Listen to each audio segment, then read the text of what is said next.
বাংলাদেশে জীবন মৃত্যুর সন্ধিক্ষণে ইনকিলাব মঞ্চের মুখপাত্র শরীফ ওসমান হাদী জুলাই বিপ্লবের এ অগ্রনায়কের সুস্থতার জন্য পুরো দেশ প্রার্থনায় রত, বিচলিত পুরো জাতি। হাদীসহ শীর্ষস্থানীয় কয়েকজন জুলাই যোদ্ধার ওপর হত্যার উদ্দেশ্যে হামলা হতে পারে এমন স্পর্শকাতর গুরুত্বপূর্ণ তথ্য সরকারকে আগেই জানানো হয়েছিল, কিন্তু কোনো ব্যবস্থা নেওয়া হয়নি এমন অভিযোগ সংশ্লিষ্টদের।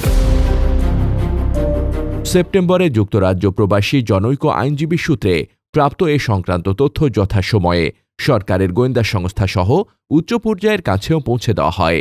প্রবাসী ওই আইনজীবী বলেন, পেশাগত কাজে বিশ্বের কয়েকটি দেশের গুরুত্বপূর্ণ সিকিউরিটি এজেন্সির সঙ্গে যুক্ত থাকায় তার হাতে স্পর্শকাতর এসব তথ্য এসেছে। দ্রুততম সময়ে এ বিষয়ে প্রয়োজনীয় ব্যবস্থা না নেওয়া হলে বিপদ আসন্ন বলেও সতর্ক করেন তিনি। তারপরও এ হামলা ঠেকানো যায়নি, কিন্তু কেন? প্রশ্ন সেখানেই শেষ নয়। সামাজিক যোগাযোগ মাধ্যম টেলিগ্রামে নিষিদ্ধ ঘোষিত আওয়ামী লীগের নেতাকর্মীদের মিটিংয়ের রেকর্ড পাওয়া গেছে। সেখানে স্পষ্ট করে বলতে শোনা গেছে, আওয়ামী লীগ কবে কোথায় কি অঘটন ঘটাবে।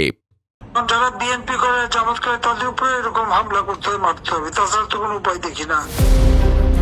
তারপরও আইনশৃঙ্খলা বাহিনী ব্যবস্থা নেয়নি কেন?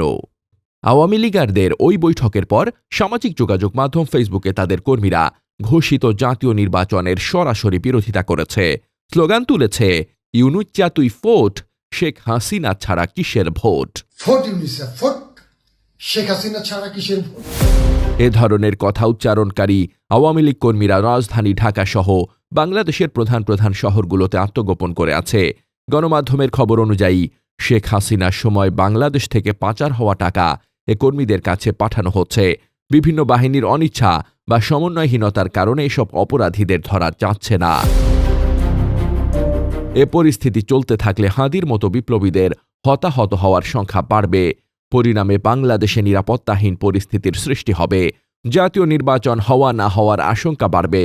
সে আশঙ্কা দূর করতে এরই মধ্যে ঐক্যবদ্ধ হয়েছেন হাসিনা বিরোধী ছাত্র জনতার অভ্যুত্থানের শরিকরা। সব বাহিনী ও আমলাদের আনুগত্য নিশ্চিত করে বাংলাদেশের সার্বভৌমত্বের স্বার্থে তারা হয়তো বিপ্লবী সরকার গঠন করতে পারে। আর এ বিপ্লবী সরকারই হয়তো ভবিষ্যৎ বাংলাদেশের রূপরেখা এঁকে দেবে।